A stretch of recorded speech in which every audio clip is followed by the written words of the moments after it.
Hello guys, and welcome to another Premiere Pro tutorial. In this tutorial, I'm going to show you 13 ways to fix Premiere Pro lags permanently. The first way is to come over here to Edit, scroll down and select Preferences, and select Media Cache, and over here come over to Remove Media Cache Files and select Delete to delete unused old Media Cache files, and make sure that Delete Unused Media Cache Files is selected and hit OK. Next, come over to your Media Cache Management and select Automatically Delete Cache Files older than. You can reduce the number of days from 30 days to probably 14 days, which is 2 weeks, and automatically delete oldest cache files when cache exceeds. You can delete this from 20 gig to 10 gig and hit OK. Step 2. Go back to Edit, scroll down to Preferences and select Memory, and under RAMs reserved for other applications, reduce the RAM to something lower, and this will create room for Premiere Pro to have access to more RAMs, thereby making your timeline faster. Hit OK. Step 3. Go over to Window over here, select Workspace and uncheck Import Workspace from Projects. Step 4.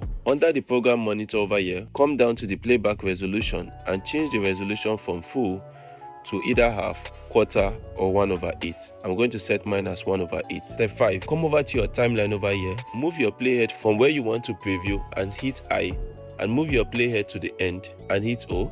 Next, come over to the Sequence tab and select Render In and Out, and this will make Premiere Pro play much smoother.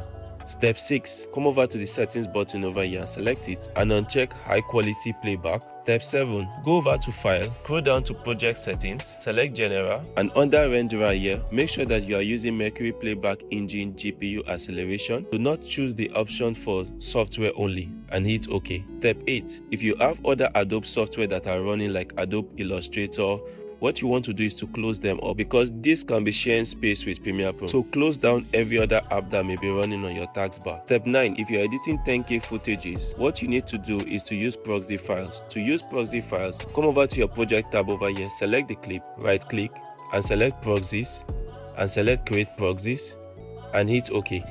And this will launch Adobe Media Encoder.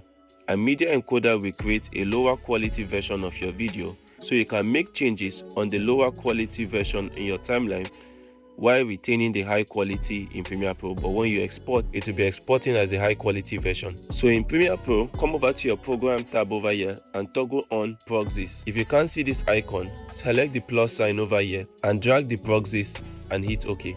The next step is to come over to the background apps over here and toggle off the background apps that you are not making use of. Come over to your local disks here and make sure that you have up to 20% of your SSD left. If you have less than 20%, Premiere Pro begins to slow down, and this is because there's no room for Premiere Pro to save cache files. Ensure that you are making use of a fast external or internal hard drive before you even launch Premiere Pro. And the last thing you want to do is to restart Premiere Pro and to restart your PC.